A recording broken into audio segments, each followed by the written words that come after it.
Welcome back to Tech Exam Prep. Welcome to the first video of our AWS Certified Solution Architect Associate Exam Prep series.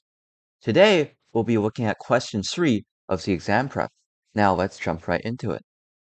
A quick reminder that this video will be split into 3 different parts: the analysis stage, where we analyze the question; the knowledge stage, where we explore all the key knowledge points that this question has to offer; and the solution stage, where we take a look at the answer for this question. Let's hop into the analysis stage. So here's the question that we're going to be doing today. Take a quick minute and pause the video here to read it. Are you done? Fantastic!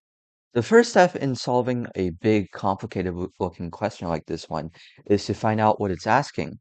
And here, I've highlighted the key points of this question that explain what kind of answer we should be looking for.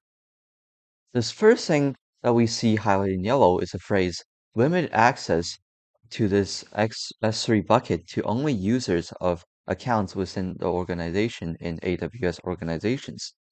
This sentence is the most important sentence in the entire question because it tells us exactly what the question wants us to do. It wants us to limit access to an Amazon S3 bucket to only that of users within the accounts list of AWS organizations. The second thing we see highlighted in yellow is the phrase least amount of operational overhead. This phrase tells us that whatever option we choose, it should be easy to operate. Now it's time for the knowledge section of this question, where we look at things you need to know to correctly understand and complete this question. Now, I won't have time to go through all the key knowledge points in full detail because they have enough information to require their own videos. For compensation, I will put links in the description of this video that will better explain what all these key knowledge points mean in greater detail. Let's first start with AWS policy. AWS policy is a customizable policy that one can use to manage access to AWS resources. PrincipalOrgID is an identifier that can be used in AWS policy. AWS account is a container for your AWS resources, where you create and experiment with the possibilities Amazon provides you with, and take care of your bill from all that innovation.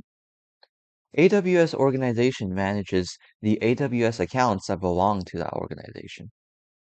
Now that we know what the question is talking about and what the key knowledge points mean, let's move on to the solution to this question.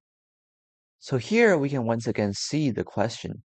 We can first eliminate choice B because it's not necessary to create an OU for each department. Even though this is a common practice, it is not relevant to this question. We can then eliminate option C because option C is a very tedious solution. It means every time when there is one of those activities happening, the policy needs to be updated, which results in too much operational overhead, therefore conflicting with the question. Lastly, we can eliminate option D. And even though this method is possible, tagging every user introduces way too much operational overhead and potential mistakes. This means that answer A is the only option left, and by checking it over, we can see that option A works because PrincipalOrgID only allows users that are within the organization in AWS organizations, which is exactly what the question wants us to do. Thank you guys for watching this video of UTech exam prep.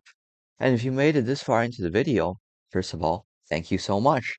Second of all, you probably enjoyed it and found it helpful. And if that's true, can you do me a huge favor and subscribe to the channel? It would really mean the world to me. Thank you.